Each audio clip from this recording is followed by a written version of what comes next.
is David Omurakwe, and I'm welcoming you to another segment of the DUTV special. And today we'll be talking about the state of the security in Nigeria. Recent years, we've had surging cases of kidnapping across states, and right now, that's amongst all the illegalities, illegal activities going on in the country. So we've had, increasing cases of one-chance incidences, mostly in the Federal Capital Territory, right about this period, and we have armed robberies and little things going here and there across states. But the one that tops the peak is kidnapping.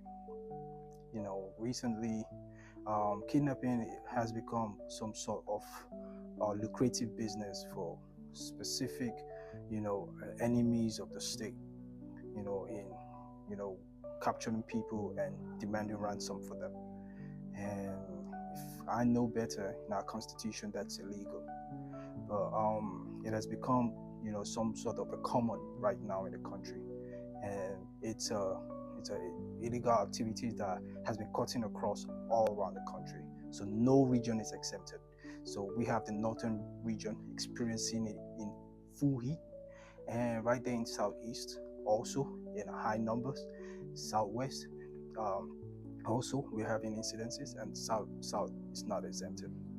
These regions are what make up Nigeria, and we can have the middle belt and extensive regions, but these are the major regions in the country. And this is a case that right now we can say, with the numbers that we are seeing and how frequent it's happening, it has become an alarming state. It has turned to an alarming state and needs urgent consideration and urgent work on that. So we are at a case where right now people find it hard to move around freely due to the fear of kidnapping. And I would say recently I had the opportunity to move to other regions, especially to the southeastern region, for both official and unofficial matters. And what I can say is this recent surge in kidnapping has cut in deep in the region. So other than the one we are used to, probably the unknown government situations that we are having in the southeast, kidnapping has become another form of illegality going on in that region. So I happen to be in the state, Anambra State, and extensively in Enugu State. And by my investigation during my time over there, I found out that security networks have been created in order to curb this, this alarming state of kidnapping going on in the region. And I also have to, commend the governor of Anambra State, Governor Soludo, his efforts. I checked, and he is bringing out good policies, good, ideas on how to combat this. And so far, so good. That is the light that has been, been of help to people living in that region. So after a while, when I went to the Enugu State, and I found out that we have heavy security over there. So in a way, and they are trying to keep the state free so that people can walk about freely as they want. But as much as I congratulate I congratulate the governors for the work well done, I just feel like they need support. They need support on a larger scale. So over there in the north, we have cases every day. Just recently, we got the video of a party youth chairman that was kidnapped and was demanded 100 million naira for. So these are cases that we have come to find out that they don't just kidnap, just the average man on the street. Also, they kidnap the high-profile people, people in government and everything. So this rising surge of insecurity in the country, touches everyone. No one is exempted. Gone are the days where these people only target maybe businessmen or whatever. Now they target the politicians, and I feel like no lives now is safe. So what I want to say is that the fact that this has become a major issue in the country. I think it is time that the legislative part of Nigeria kind of, in a way, prioritize this issue and make it, you know, the number one bill that should be spoken on uh, this coming March. So this March that we're into, I feel like the bill to create tougher measures for anyone found wanting in situations like this, or anyone found wanting of illegal activities like kidnapping, armed robbery, ritualism, whatever it is. I think we should, the House of Reps, the Senate, whoever, should come up with stricter measures so that we can find a way and there can be laws in the community that can help combat such people.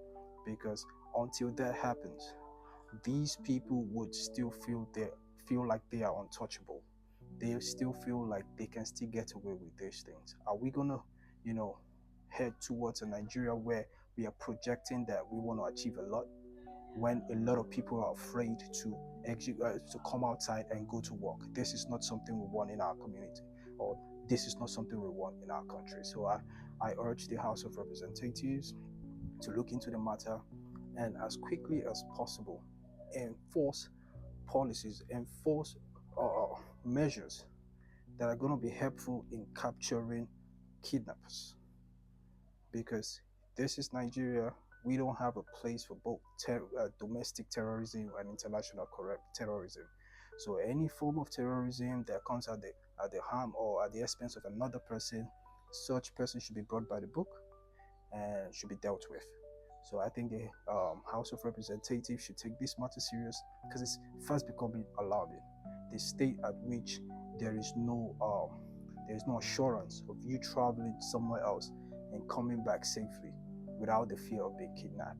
We heard of a corps member that, in a way, traveled only to be kidnapped on the way.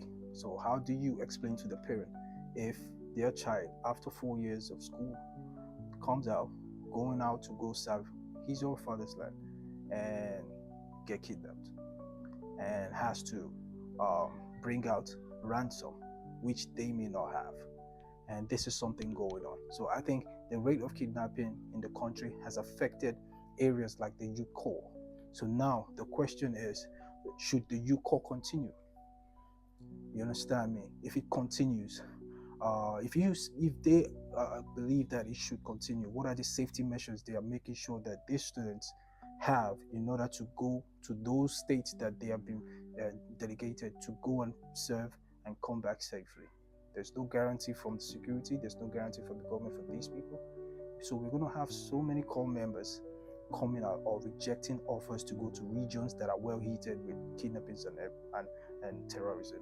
So I think these are policies that the House of Representatives should come into and try to enforce as quickly as possible, pass a bill on it, ensure that those that are caught, that are investigated and found guilty of kidnapping, should be prosecuted swiftly. We don't want a projected law court case that may drag on.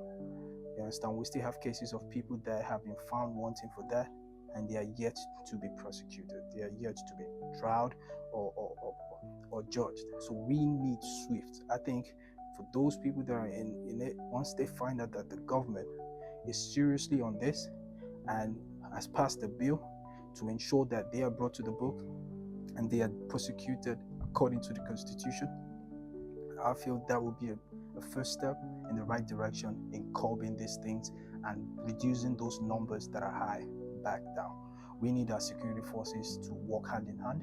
Right about now, I think at this point, the military in Nigeria should kind of come in and support the police in ensuring that kidnapping and terrorism doesn't happen. I think there should be a cohesion of information, where they need to share more information between themselves so that they can be able to work together to ensure that Nigeria is safe, because these two are the enforcers of the law in their own various ways. And it's quite important that they make sure that they can be able to rely on each other to provide adequate information so that they can execute their job and get this these suspects and these people that are committing these crimes to the books.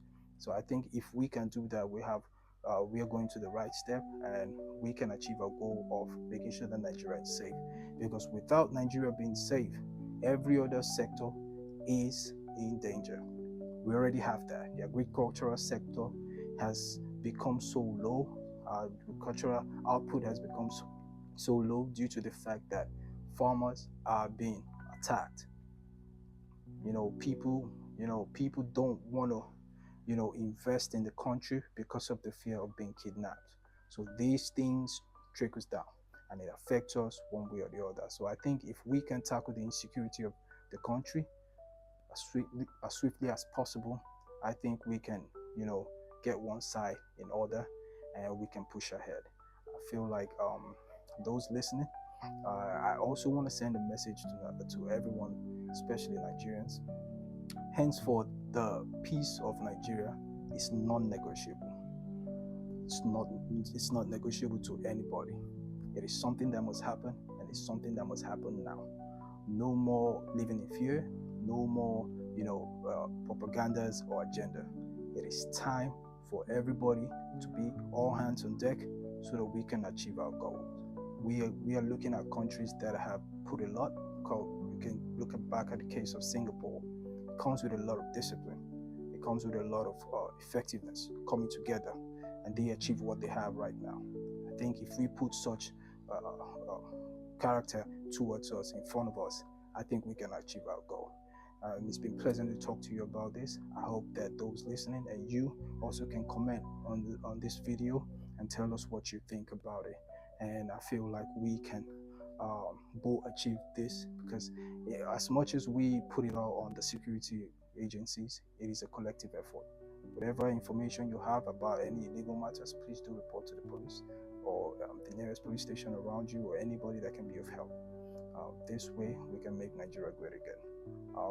You can also write me up on my email, david@gmail.com. You can write us and we'll reply you.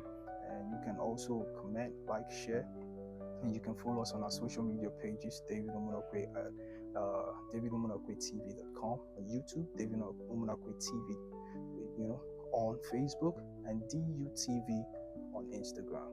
Thank you very much for listening today. See you next time. Thank you. Bye for now.